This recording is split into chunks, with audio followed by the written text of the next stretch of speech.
Grand Matin Sud Radio, 7h-9h, Patrick Roger. L'invité ce matin, Pierre Jouvet, porte-parole du PS et maire de Saint-Vallier. Oui, bonjour Pierre Jouvet. Bonjour Patrick Roger. Le PS bouge-t-il encore? Quel avenir? C'est ce que nous allons voir en évoquant aussi toutes les autres questions de l'actualité ce matin. Bayou et les affaires intimes qui deviennent politiques, le maintien de Dupond-Moretti, ministre de la Justice, la renationalisation d'EDF ou encore la modulation des indemnités chômage. Mais commençons par l'ambiance hier après-midi à l'Assemblée nationale pour la rentrée. C'est Aurore Berger qu'on a entendu et des sifflets par la suite. Écoutez donc, tiens. Voilà, Aurore Berger, qu'on écoute. Depuis plusieurs semaines, on loue la vertu de celui qui reconnaît des faits de violence conjugale. Depuis plusieurs semaines, on entend ceux qui parlent de leur affection pour un homme qui frappe sa femme. S'il vous plaît, mes chers collègues, seule Aurore Berger a la parole. Voilà, Aurore Berger, donc présidente de Renaissance, qui a mis le feu en parlant des violences conjugales, en évoquant Adrien Quatennens, sans le nommer. Pierre Jouvet, est-ce qu'elle a eu raison de se saisir de cette histoire ? Aurore Berger, hier, dans sa déclaration, c'est la reine des hypocrites. Excusez-moi du peu. Pourquoi ? Parce que, est-ce que la majorité a des leçons à donner, en l'occurrence, sur ces sujets de violence conjugale ou de harcèlement ? On a vu pendant la précédente mandature nombre de députés de La République En Marche qui n'ont pas été écartés, qui n'ont pas fait le pas qu'a dû faire Adrien Quatennens. Et donc se saisir de ça. C'est-à-dire, vous parlez de qui ? Je peux parler de Benoît Simian, je peux parler qui était député de Gironde, je peux parler de Stéphane Tronquil qui était député de l'Ain et qui ont été condamnés par la justice. Et La République En Marche n'en a jamais rien dit. Et donc Aurore Berger, vouloir faire un buzz au moment même où Alexis Collère, le bras droit du président de la République, est mis en examen pour prise illégale d'intérêt, au moment où le garde des Sceaux de ce pays est mis en examen lui aussi pour prise illégale d'intérêt, faire du buzz, tout ça est pathétique. Moi je le dis, c'est pathétique. Et en plus de ça, ça ne sert pas la cause qu'elle voulait défendre hier dans son intervention. Moi je crois qu'il faut être très ferme sur la question des violences sexuelles et sexistes dans notre pays, mais qu'il faut arrêter ce buzz permanent qui est cherché dans les débats à l'Assemblée. Alors Pierre Jouvet, avant de revenir sur Dupond-Moretti, bien sûr aussi dans un instant, Adrien Quatennens qui n'était pas à l'Assemblée nationale, est-ce qu'il a encore sa place justement dans l'hémicycle ? Écoutez, il y a un élément qui est simple. Moi, en tant que porte-parole du Parti Socialiste, c'est pas à moi de dire à la place d'électeurs qui doit être là ou qui ne doit pas l'être. Oui, mais il avait été élu auparavant. Ce qui est sûr, c'est que aujourd'hui, Adrien Quatennens a été mis en retrait. Ce qui est sûr, c'est qu'il y a une enquête qui est en cours. Et moi, je crois qu'on doit trouver les voies et les moyens dans ce pays d'arriver à avoir des débats sur ces sujets qui permettent à chacun de se défendre, mais qui évite aussi d'avoir pendant des semaines un débat qui se poursuit. Et moi, je le dis assez simplement, dans le moment tel que le connaît Adrien Quatennens, je pense qu'il devrait y avoir des procédures faites à l'Assemblée nationale qui font que Adrien Quatennens, pendant tout le temps de l'affaire judiciaire, ne soit pas à l'Assemblée nationale, ne soit pas payé pour son mandat de député, que l'enquête puisse avoir lieu et qu'une fois que l'enquête a eu lieu, s'il est condamné, il soit démis de ses fonctions. Moi, donc sans démissionner, quoi. Oui, mais moi je prône véritablement le fait que les élus doivent être irréprochables. Irréprochables. Et donc, à un moment, quand on a des élus qui sont condamnés, s'ils sont condamnés demain, là il est pas condamné. Non, c'est pour ça. C'est pour ça que je dis la justice doit faire son travail, parce que sinon on devient juge et procureur à la place de tout le monde. Et le débat public doit avoir lieu. Et moi je crois qu'on doit trouver des moyens qui sont des mises en retrait sans indemnité, et qu'ensuite, si les élus sont condamnés, ils soient démis de leurs fonctions, parce que je crois que vous le dites alors que vous êtes proche de la NUPS, avec qui vous avez passé en fait un accord, on s'en souvient, pour les législatives, quoi. Oui, mais je le dis avec tout le monde. Ce serait quelqu'un de chez moi comme quelqu'un d'un autre parti politique. Julien Bayou a pris la parole et contre-attaqué aussi hier soir. Sandrine Rousseau est allée trop loin, dit-il, et confond féminisme et maccartisme. Vous êtes d'accord avec lui ou pas ? Ce ne sont pas mes mots, mais je crois qu'effectivement, dans ce sujet, Sandrine Rousseau, a priori, est allée trop loin. Elle a parlé d'une affaire, en réalité, qui n'en est pas une et dont elle n'avait aucun élément. Et moi, je ne veux pas que le débat public soit jeté en pâture et qu'on n'ait pas, avec des éléments tangibles, précis, des réponses précises au sujet. Et donc, ce qui s'est passé avec Julien Bayou, pour moi, je le dis, est un sujet qui m'a interpellé véritablement. Parce qu'a priori, et moi je lis les déclarations, je n'ai aucune connaissance du dossier, mais je lis ce qui est dit, je lis ce qui est fait. et je vois qu'en fait, un homme a été jeté en pâture par des déclarations qui étaient imprécises et faites à l'emporte-pièce, et je le regrette. Oui, et les cellules internes dans les partis ont toutes leur place ou pas? Oui, elles ont leur place. Au PS, nous, au Parti Socialiste, on a une cellule interne qui est pilotée par Cécilia Gondard, qui fait son travail, et quand il y a lieu de saisir la justice est saisie, c'est des lieux d'écoute, c'est des endroits qui sont extrêmement importants. La parole des femmes doit être non seulement recueillie, mais en plus de ça, on doit, par principe, croire ce qu'elles disent, parce que dans une société telle que la nôtre qui a mis sous le tapis ces sujets-là, c'est extrêmement important de pouvoir les traiter, et donc nous on essaye de le faire, et dans tous les partis ça doit être fait, mais ensuite c'est à la justice de faire son travail, et c'est pas les débatteurs publics qui sont les juges ou les procureurs. Oui, vous l'avez dit tout à l'heure, pas de démission d'Éric Dupond-Moretti, il doit bénéficier de la présomption d'innocence tout de même, non? Donc aujourd'hui c'est quand même complètement c'est jugé, quand même aujourd'hui quelque chose d'absolument hallucinant de voir que le ministre de la Justice, garde des Sceaux, qui en fait a commandé, en réalité c'est ça qui s'est passé, il faut simplifier les affaires pour que tout le monde le comprenne, qui en fait a commandé, quand il est devenu ministre, des enquêtes sur des juges d'instruction avec lesquels il avait eu affaire quand il était avocat et avec lesquels il avait eu des difficultés, que la Cour de justice de la République est saisie, qu'il est mis en accusation et qu'il est donc sans doute qu'il va être jugé et qu'il reste garde des Sceaux. Mais c'est absolument dingue.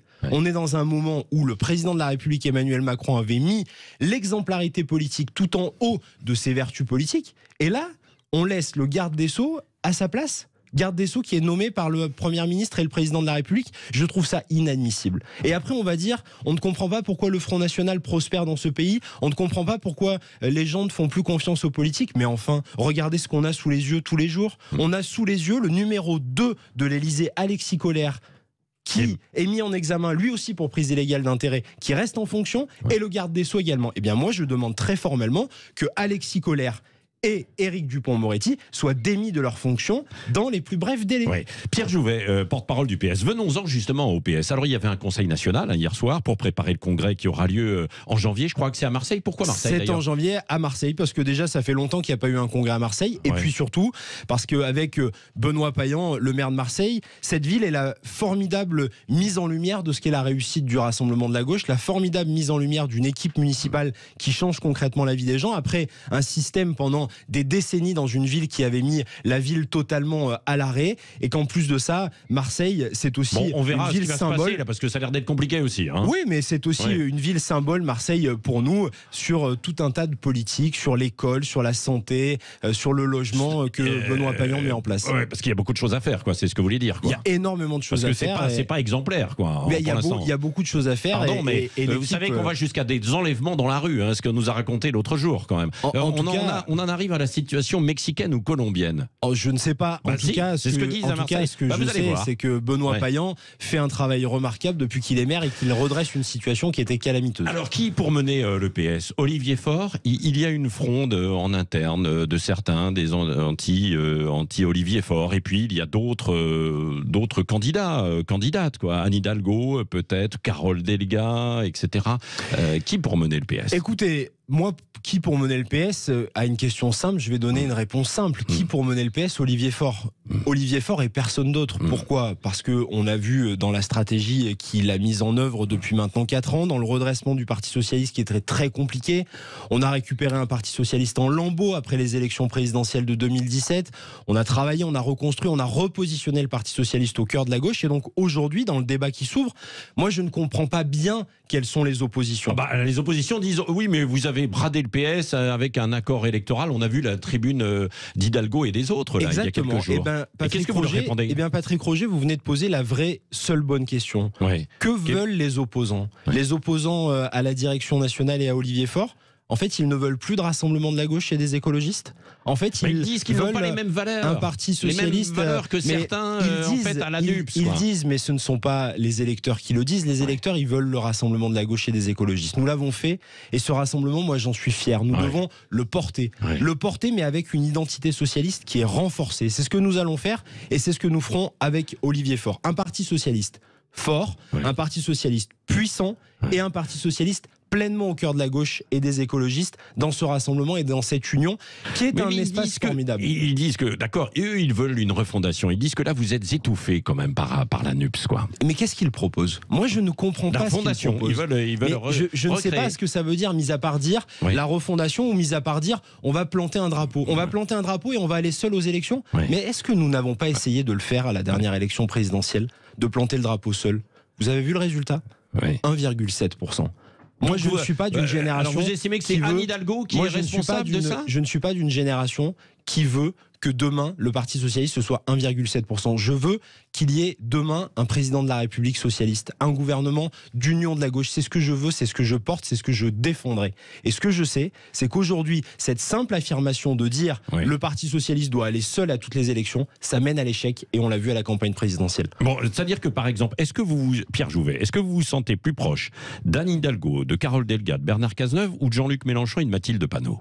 Je me sens très clairement plus proche des socialistes et je me sens clairement plus proche.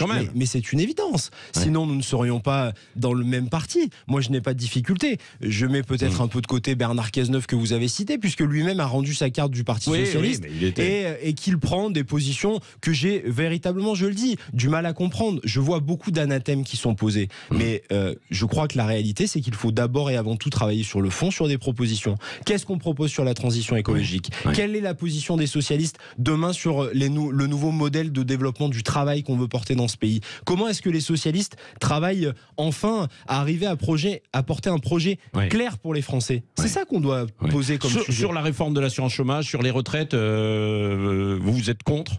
Ah oui, très clairement. Sur l'assurance chômage, c'est très clair. Le gouvernement a déjà fait 2 réformes de l'assurance chômage avec les résultats qu'on sait.